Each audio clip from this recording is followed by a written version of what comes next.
namun semangatnya takkan pernah pudar hingga Tuhan berikan jalan.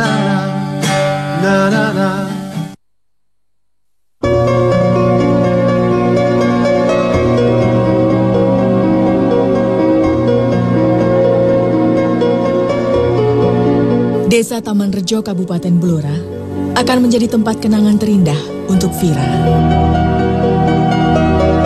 Remaja 14 tahun ini, sejak duduk di kelas 5 sekolah dasar, memutuskan untuk tinggal bersama Parsi sang nenek. Kedua orang tuanya berpisah. Sayangnya pilihan Vira untuk tinggal bersama sang nenek tak serta-merta membuatnya terbebas dari belenggu kemiskinan. Andai saja tas ini bisa bicara, betapa beban yang dibawa tak seimbang dengan ketahanan pakainya. Kerusakan terjadi hampir di setiap sudut. Begitu pula sepatu yang jebol ini. Sebenarnya sepatu ini sudah kekecilan, namun terpaksa digunakan Vira dari hari demi hari untuk menuntut ilmu. Sayang tak pernah ada kesempatan dan rezeki untuk membeli yang baru. Keadaan ini membuat ia merasa sedih. Soalnya seperti itu, lihat teman-teman tasnya sama sepatunya bagus. Kalau punya aku udah sobek.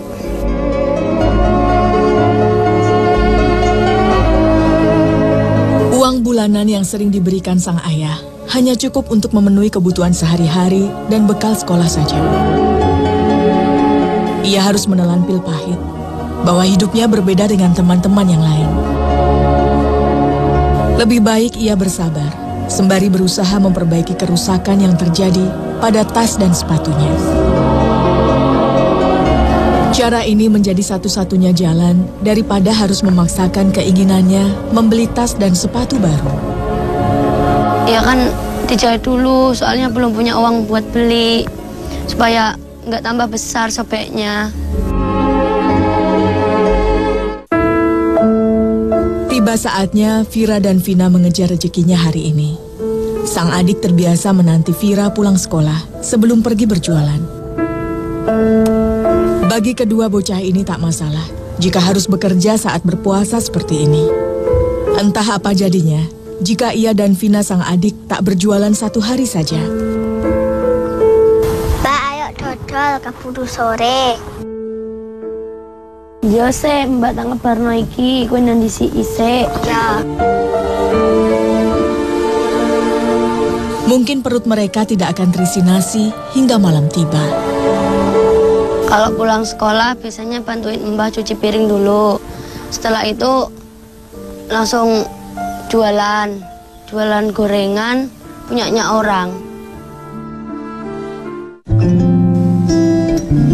Bukan tanpa alasan mengapa sepeda ini ia tuntun. Rantainya sering rusak, hingga sulit untuk dikayuh. Ban sepeda yang mulai tipis pun sering membuat Vira tergelincir jika jalanan licin dan berlumpur. Terlebih jika sehabis hujan seperti ini. Sepeda ini umurnya sudah hampir seusia Vina. Oleh karena itu, Vira rela menuntun sepeda ini menuju rumah sang majikan.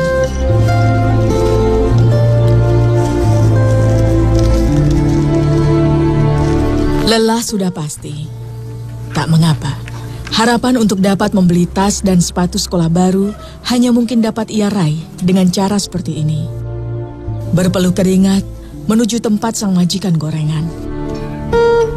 Dene arep njupuk gorengan. Iya, iki lho Pir, gorengane kari ngitung lho tak bungkusno es sik. Nggih.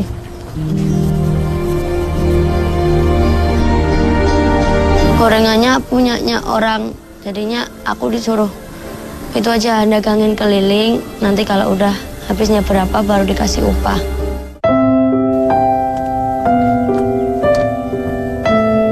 Gorengannya iki piro, Dek? Menjual gorengan milik tetangga menjadi pilihan pekerjaan bagi Vira dan Vina untuk mengais rezeki. Meski tak banyak membantu, keberadaan Vina terkadang menjadi obat sepi bagi Vira.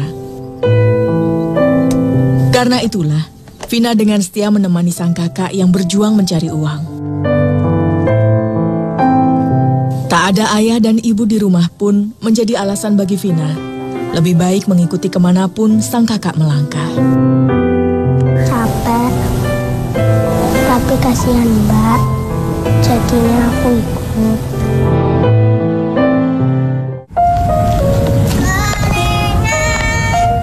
Pekerjaan seperti ini sudah dijalani Vira sejak duduk di bangku kelas 5 sekolah dasar. Pilihannya untuk menemani sang nenek membuatnya berpikir keras untuk dapat membantu ekonomi keluarga.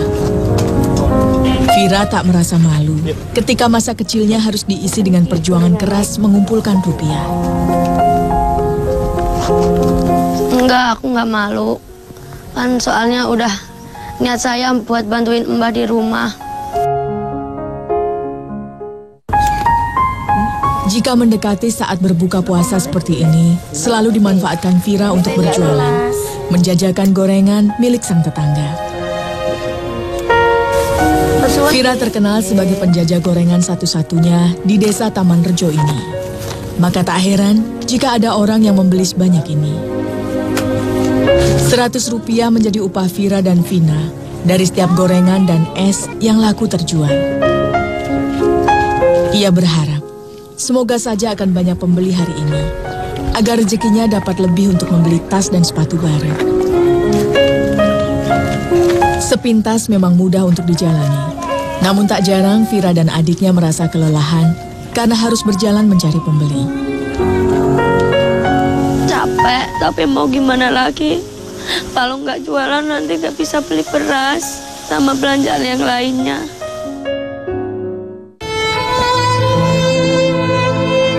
Masa kecil seharusnya dihabiskan seperti anak-anak lain. Bermain bersama teman sebaya dan tertawa lepas. Namun itu semua tak pernah bisa ia lakukan. Waktunya diisi oleh perjuangan mengais rupiah demi kelangsungan hidup keluarga. Ayah Vira memang berusaha untuk tidak lepas tanggung jawab begitu saja. Terkadang, ayahnya mengirimkan uang untuk keperluan sehari-hari.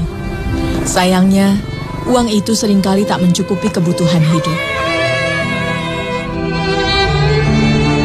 Ma, ayo dodolan maning. Oleh sebab itu, mau tak mau Vira berusaha menjemput rezekinya sendiri. Ya perasaannya sedih, tapi mau gimana lagi, udah niat saya mau jualan untuk bantuin Mbah. Aku itu ingin seperti mereka gitu, bisa main, punya tas, sepatu, baju yang bagus, sedangkan aku nggak bisa. Pemandangan seperti ini mengingatkan Vira bahwa ia pernah bahagia, memiliki kedua orang tua yang lengkap. Kenyataan berkata lain, bocah kelas 2 SMP ini harus rela berpisah dari ibunya. Mbak Mira gorengan. Pergi Mbak.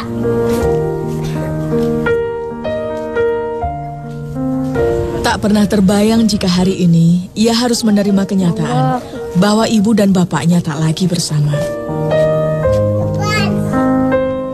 Aku ingin seperti ibu itu bisa main sama anaknya. Kalau aku pengen ketemu sama ibu, pengen dipeluk sama ibu, jalan bareng sama ibu.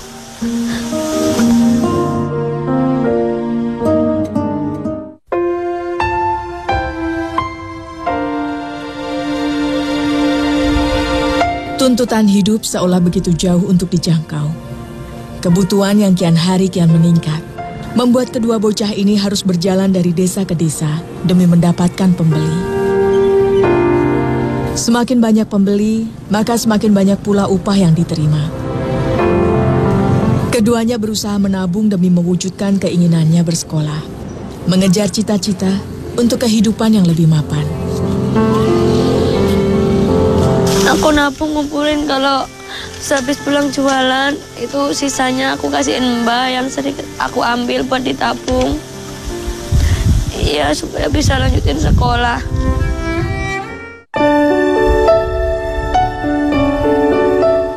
Justru pada jam-jam mendekati waktu berbukalah, barang dagangannya ini banyak dicari orang. Namun Vira pun tak dapat memaksakan adik kecilnya untuk terus berjalan. Mbak, aku kesal. Iya, ayo lu gosek ning rondan.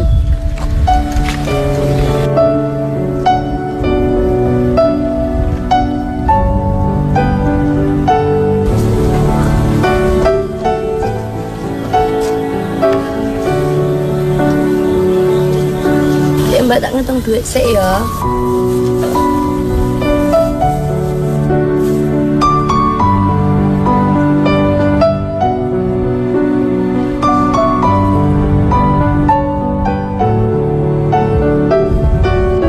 Mbak, engko nek buka puasa gak apa? Mbak Dek durung ngerti. Iki wae duwe lagi samene kok. Kok sak ono ning omah ae dimaem ya.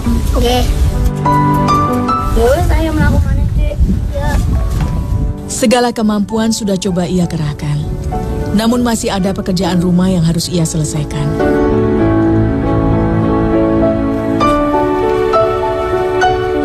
Deni. Ya, Pin.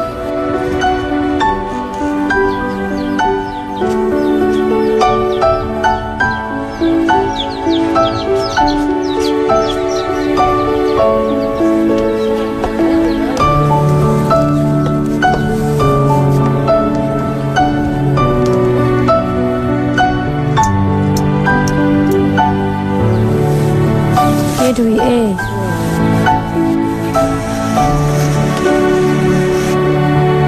ya sikit Pir, dikuleh nuwun deh.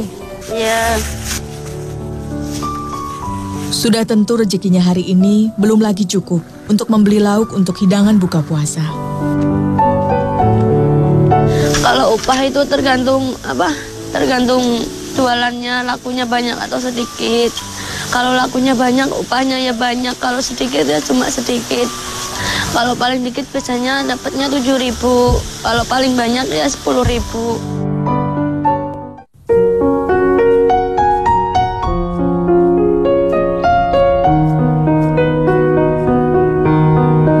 Tak ingin membiarkan sang cucu berjuang sendiri mengais rezeki, Parsi turut membanting tulang mencari uang. Lelah dan pegal di sekujur tubuhnya tak pernah dirasa.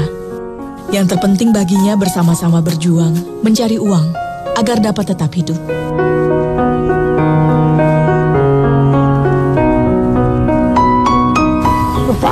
Sakit, pengen kaya kancang-kancane, pengen dudulan.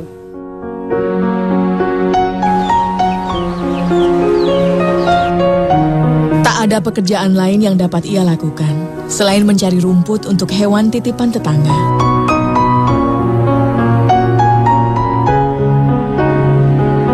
Bagi wanita berusia 65 tahun ini, yang terpenting kini adalah berusaha merawat hewan peliharaan itu sebaik mungkin, agar kelak saat dijual akan menghasilkan uang yang banyak.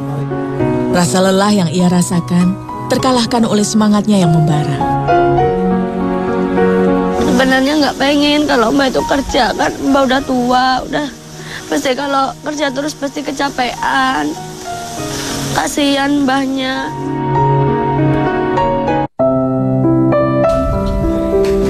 Desa Taman Rejo, Kabupaten Blora, terkenal dengan penghasil makanan khas daerah setempat berupa kerupuk opak. Penduduk sekitar menyebutnya kerupuk gendar. Makanan ini terbuat dari nasi yang ditumbuk hingga padat. Dek Vira. Rene.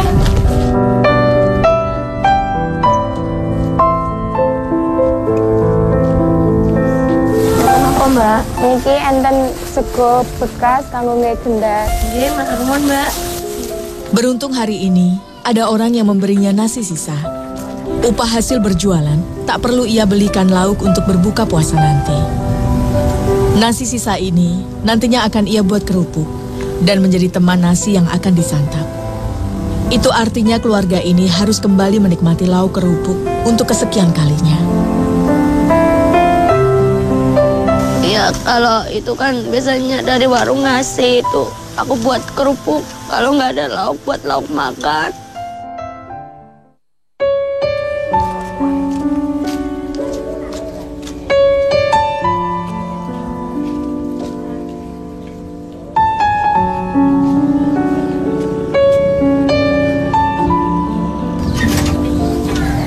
Bagus ya, Mbak, tak jeruk.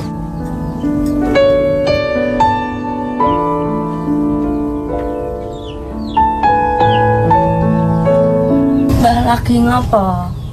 Lagi kegiatan kandang. Ya. Oh.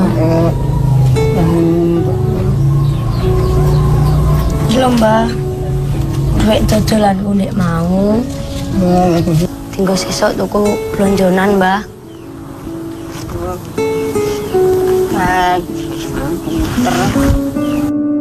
Mbah, kapan yo aku iso kaya kanca-kancaku? Duwe tas apik, sepatu apik. Nek kanca-kanca kan kari njaluk. Lah aku bayi orang gawe ndok kok sepatu apik. Iya, Mbah.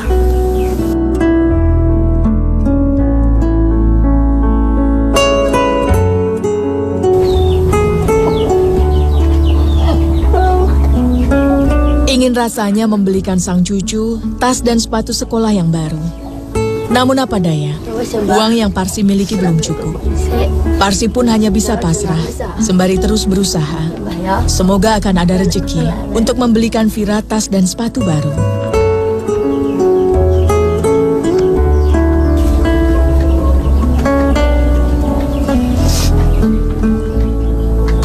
Perasaan mbah ya urung iso nukokno, mesti urung duwe duit. Ya sedih.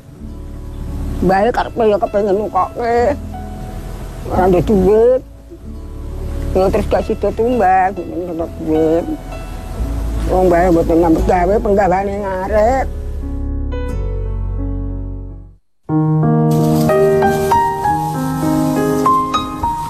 Dengan peralatan ala kadarnya, nasi sisa ini akan dipadatkan kembali agar tak menjadi lengket dan diberi sedikit bumbu masak supaya tak terlalu hambar rasanya. Miris rasanya jika di hari ini ia harus berbuka puasa dengan kerupuk gendar.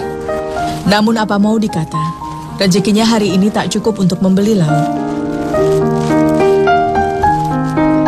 Awalnya ia melihat Parsi membuat kerupuk gendar. Vira mencoba menirunya hingga hasilnya sempurna. Bahkan kini ia lebih sering membuat kerupuk gendar dibanding Parsi. Maklum saja, tenaga sang nenek tak lagi kuat seperti sedia kala. Apalagi ketika harus menggilasnya hingga tipis. Jika sedang beruntung, Vira biasanya mendapatkan nasi sisa dari tetangganya di kampung yang baru saja selesai hajatan. Dari kesempatan seperti itulah, Vira bisa mendapatkan nasi sisa dalam jumlah yang banyak. Hingga sebagian kerupuk gendar yang sudah siap makan dapat ia jual untuk mendapatkan uang. Dulu kan waktu masih SD, Mbah suka bikin. Terus aku pikir-pikir aku coba biar bisa gitu. Kalau udah bisa gitu aku terus coba buat, ternyata bisa gitu.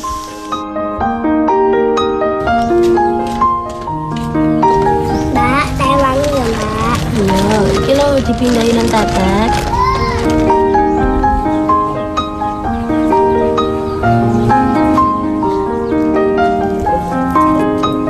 Waktu ngilisnya tuh harusnya kenceng, kalau nggak kenceng nggak bisa. Gagal, nggak jadi kerupuk.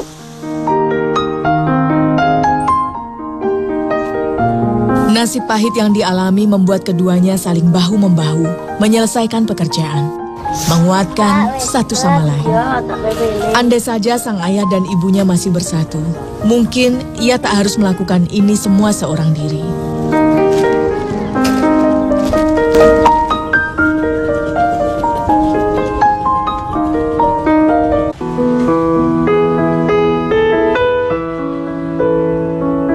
Sebagai kakak, Vira pun mencoba menggantikan peran ibu untuk sang adik tercinta. Sebenarnya Vira ingin hidup seperti teman yang lain, memiliki keluarga yang utuh, tumbuh dewasa dengan didampingi kedua orang tua. Namun sayang keinginan itu tak pernah dapat terwujud. Sang ibunda kini telah memiliki keluarga baru. Vira harus mengubur harapan, mendapat kasih sayang dari wanita yang telah melahirkannya. Ia pun tak ingin adiknya merasakan apa yang ia rasakan. Karena itulah, Vira berusaha menggantikan sosok ibu bagi Vina.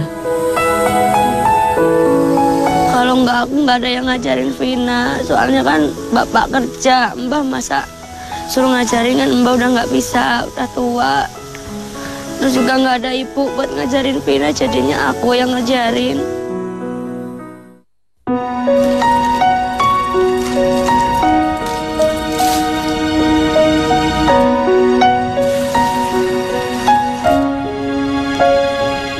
Sadar tak pernah ada rupiah untuk membeli tas dan sepatu yang baru.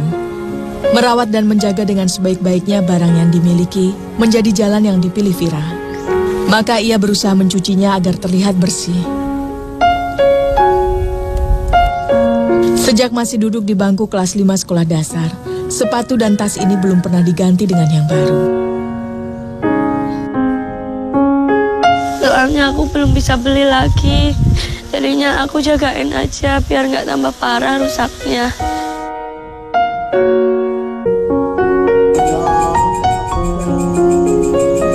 Bulan Ramadan adalah bulan 1000 berkah. Setiap manusia berlomba-lomba mengumpulkan pahala di bulan suci ini. Tak terkecuali Vira, Vina, dan Parsi. Meski hidup serba kekurangan, mereka tak pernah luput menjalankan kewajiban untuk beribadah. Setelah berbuka puasa, Parsi berusaha untuk membimbing kedua cucunya untuk berserah diri kepada Tuhan, menyerahkan segala masalah hidup yang dihadapi, dan berusaha mencari jalan keluar agar masalahnya cepat selesai. Parsi yakin Tuhan tak pernah memberikan masalah jika hambanya tak mampu menyelesaikannya sendiri. Tuhan pasti sedang mempersiapkan kebahagiaan untuk ia dan kedua cucunya. Putu-putuku tak kondo ngaji, sembayang, kebutuhan ini kurang cukup.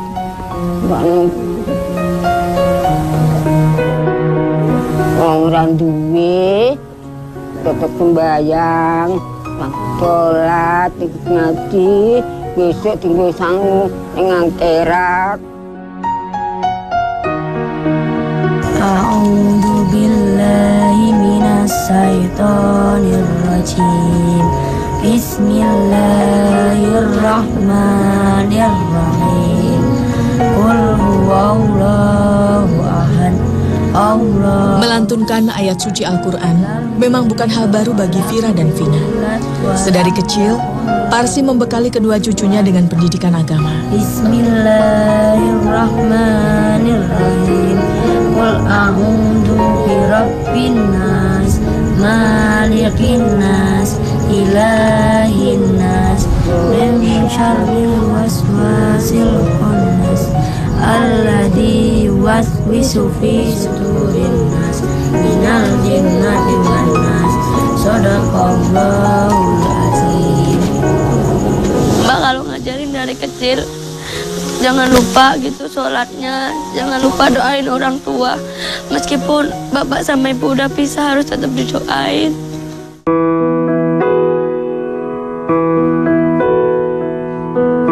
Bapak nggak ke porong burung. Sering mbak. Jadi cuma apa, nggak berjalan kacang, urusan kelamat. Oke. Ngaruh ibumu ya didongake, boleh selamat. Oke. Betapapun menderitanya hidup tanpa ibunda tercinta, Vira tetap mendoakan wanita yang telah melahirkannya dengan setulus hati. Ia berharap agar sang ayah cepat pulang dari perantauan dan berkumpul kembali. Ya Allah. Melalui doa ini Vira menanti, semoga akan ada kebahagiaan yang pantas ia terima atas kesedihan yang sudah mengisi hidupnya selama ini.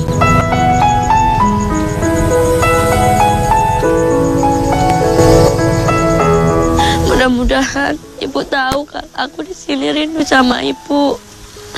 Aku pengen dipeluk sama ibu. Bisa sama-sama lagi kayak dulu. Lihatlah dan bukalah mata hatimu, melihatnya lemah terluka,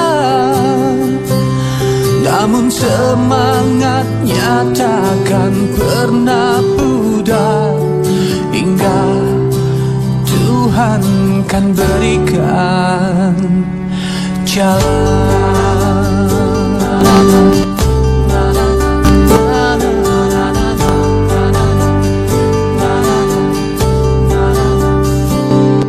Kala manusia tak lagi kuasa, bagai sebutir debu yang tak berdaya. Lihatlah kini kita begitu rapuh.